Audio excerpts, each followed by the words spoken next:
s'vjen pranvera me një lule. Sa herë që më lavdronin në për komente, aty ku isha, po mirë është ajo, po s'vjen pranvera me një lule. Megjithatë shumë lule nuk duan. Shumë lule nuk duan. Unë mendoj që ky vend nuk është se po i mungojnë 1000 veta.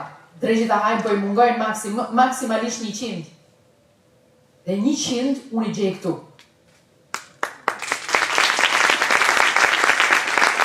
Jo i gjej unë. Janë. Por kam forcën them janë. Sepse kam një gjë që mendoj duhet ta ketë çdo kush. S'ka frikë nga dikush tjetër që është i aftë. A do të bëj luftë kur të më vish përballë të më marrësh vendin? Po patjetër, pra. Po patjetër, more. Por një gjë ju a them me bindje. Pa luftën time ti nuk bësh. Dhe nga ana tjetër, pa konkurrencën tënde, unë nuk rritem. Nuk çohet një mace të bëj garë me ca tigra, nuk çohet një luan të bëj garë me ca qen, është çështje lloji, as nuk më tërheq ajo garë fare. Nuk mundë. E njëjta si nga poshtë lart, e njëjta si nga lart poshtë, duhet jesh me llojin tënd që të shkëlqesh. Dhe e them shpesh këtë. Duhet jesh, ajo që kanë ngritur tani në politikë është, po s'jemi ne të mirë se janë gropa ta. Ata tjerë thonë tjetër gjë, kur ishim ne, gropa ishte më pak e zbrazur, kur erdhën këta, u mbush më shumë. E njëjta gjë.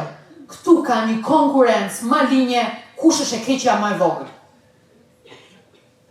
Dhe nuk ka kur një konkurrencë, jo kanceroze, jo tumorale, se kush është shkëlqimi më i madh. E doni ta shihni këtë në estetik? Ju e dini shumë mirë që vim nga një situatë njerëzore, shoqërore, ku gratë, sa më të vuajtura janë aq më zonja. Vuajt, krusuti, shëmtohuti, lëri thinjat mundësisht. E ka pasur një cartoons në kohën tonë anglisht, që ujku i thot demit, e pikturon dhe i thot, pa brirë, t'je pret. Pa brirë është moda. Edhe i tregon gjithë shka që a i duhet presi brirët që ta hajë kollaj. Dhe gjë është dhe me estetikën. Estetikat e gruaja, e ka thënë Aristoteli, e bukura ka të drejtë.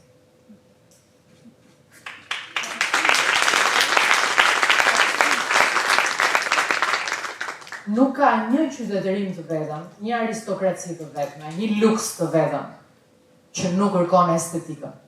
E di pse? Sepse në fundamentin e kimisë, aromës, nuhatjes njerëzore, ti kërkon harmoninë e tipareve për të kuptuar që ai geni do t'jap pasardhësin më të mirë. Harmonia e tipareve është e bukura. Dhe ku ne themi e bukura, rrallëherë kemi aq formim filozofik në shkollat tona, që të bëjmë dhe të kuptojnë njerëzit që ne i themi e bukur pemës, ne i themi e bukur lules, ne i themi e bukur rrugës, ne i themi e bukur gruas, ne i themi e bukur veshjes. Ç'është kjo kategori kaq abstrakte që nuk e përcakton dot, po që shqisat e përmbledhin të gjithën në gjithçka dhe dim se kur ajo karakteristike ekziston tek një gjë, që është e bukur, ajo është në genet tona instiktuale. Harmonia, estetika.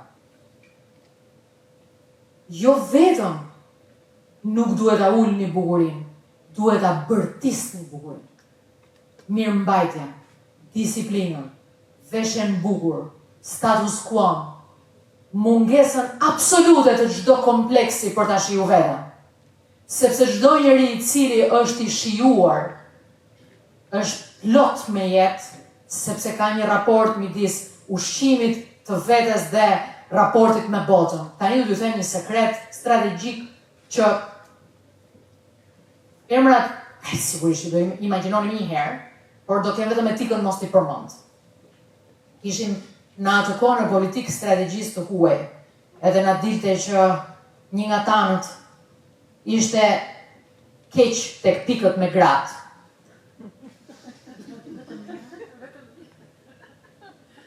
Po ai që i duhej, jo vetëm një. Ai që i duhej atyre të mos ishte keq me gratë. Edhe bënim brainstorm, diskutonim që po si t'ja bëjmë, po t'i vendosim ca, si që janë gjithmonë strategjitë e marketingut, ju i dini, nuk janë fake, por janë pa diskutim boost. Edhe një moment caktuar i tha, shiko, një burr që reflekton që është mirë me gratë, e ka në lëkurë. Dhe ky burri që e ka në lëkurë, ka pasur më shumë se sa 1-2 eksperjenca. Ka ditur të bëjë ca gjëra mashkullore, pavarësisht se i ka bërë thellësisht apo sipërfaqësisht. Eksperiencat i ka. Çdo njeri që do të bëj udhëheqësi, përvojën do ta ketë shkruar në lëkurë. E nëse ju doni një udhëheqësh të virgjër, e nëse duan gjithmonë këtë fabulën e ujkut dhe demit që t'i thonë gruas, ti, duhet jesh moralisht ke kuadrati im, duhet jesh fizikisht tek mosgjykimi, dhe sa plejada grash, gocash, fantastike që unë shoh, që ulin kokën se mendojnë që është vlerë modestia, sepse i kanë rritur me iden që ti je profesioniste. You are a piece of shit, though. Ti je kaq, do me thënë. Kaq, ti je profesioniste. Ti nuk e ti kalon këtë masën. Dhe pse e bën ujku këto? Se të ka vënë kufit e vetë. Unë nuk e di nga e mora. Nuk e di kush ma dha. Nuk e di si u bekova. Këto kufit. Nuk i kam njohur ndonjëherë. Nuk i kam njohur ndonjëherë. Nuk e di, ka qenë e brëndshme, ka qenë e mësuar, nuk e ndaj dot, një kohë tjetër mund të reflektoj më objektivisht, por nuk i ndaj dot. Por një gjë është e sigurt. Ne jemi qindra gjëra në një moment. Unë e di që një nga gjërat më të vështira në psikën e kujt do është, i them studentëve, çuna apo goca, është të imagjinosh prindrit kur bëjnë seks. Është gjë që s'të pëlqen fare. Nuk do ta mendosh. Nuk do, nuk e refuzon. Imagjino të mendosh edhe ndonjë ofsham brenda shtëpisë, nuk do fare. Duke rrugaç. Ëh? Duke rrugaç. Jo, nuk e them atë kur, por nuk e do. Dhe arsyeja pse nuk e do, është se ne jemi rritur me Kemi arë nga zonë. pelikani, me sjetulla, everything, çdo gjë është. Por nuk është kjo çështja. Çështja është se kjo nuk ndodhet vetëm në Shqipëri, Shqipëri po e bën. Çështja është vetë shoqëria ndërton disa kode zakonore për të qenë më shumë e sigurt se sa e suksesshme. Të sigurtat na i sigurojnë rolet. Ti je nën. Ana shumë. Ti je grua, gruaja s'bën shumë. Ti je gruaja ime, ti bën si unë, si them unë.